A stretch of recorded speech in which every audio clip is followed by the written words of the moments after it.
নমস্কার, আমার YouTube channel নূপুরের কবিতা ঝাঁপিতে আজকের নিবেদন কবিগুরু রবীন্দ্রনাথ ঠাকুরের লেখা কবিতা হঠাৎ দেখা। রেলগাড়ির কামরায় হঠাৎ দেখা, ভাবিনি সম্ভব হবে কোনো দিন। আগে ওকে বারবার দেখেছি লাল রঙের শাড়িতে, ডালিম ফুলের মতো রাঙা।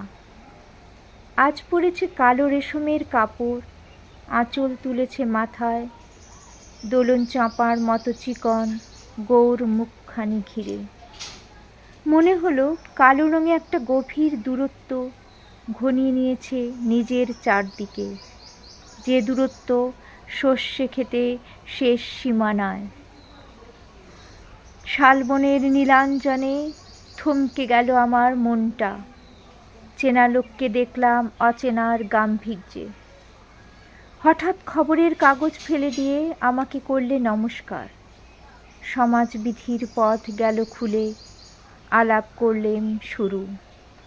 কেমন আছো, কেমন চলছে সংসার ইত্যাদি। সে রইল জানালার বাইরের দিকে চেয়ে, যেন কাছের দিনের ছোঁয়াচ পর হওয়া চাহনিতে। দিলে অত্যন্ত ছোট দুটো একটা জবাব, কোনোটা বা দিলেই না। বুঝিয়ে দিলে হাতের অস্থিরতায় কেনই সব কথা, এর চেয়ে অনেক ভালো চুপ করে থাকা।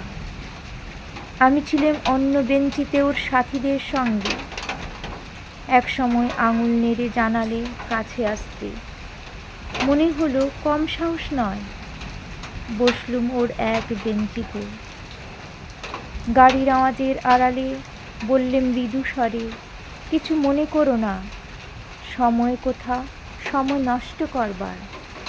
আমাকে নামতে হবে পরের স্টেশনে, দূরে যাবে তুমি, দেখা হবে না আর কোনো দিনই। তাই যে প্রশ্নটার জবাব এতকাল থেমে আছে, শুনবো তোমার মুখে, সত্য করে বলবে তো? আমি বলবো। বাইরের আকাশের দিকে তাকিয়েই শুধুলো, আমাদের গেছে যেদিন একেবারেই কি গেছে, কিছুই কি নেই বাকি।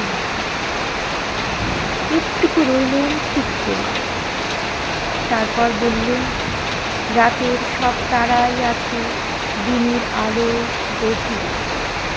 খটকা লাগলো, কি জানি বানিয়ে বললেন নাকি। ও বললে, থাক এখন যাও। সবাই নেমে গেল পরের স্টেশনে, আমি চললেন একা। নমস্কার।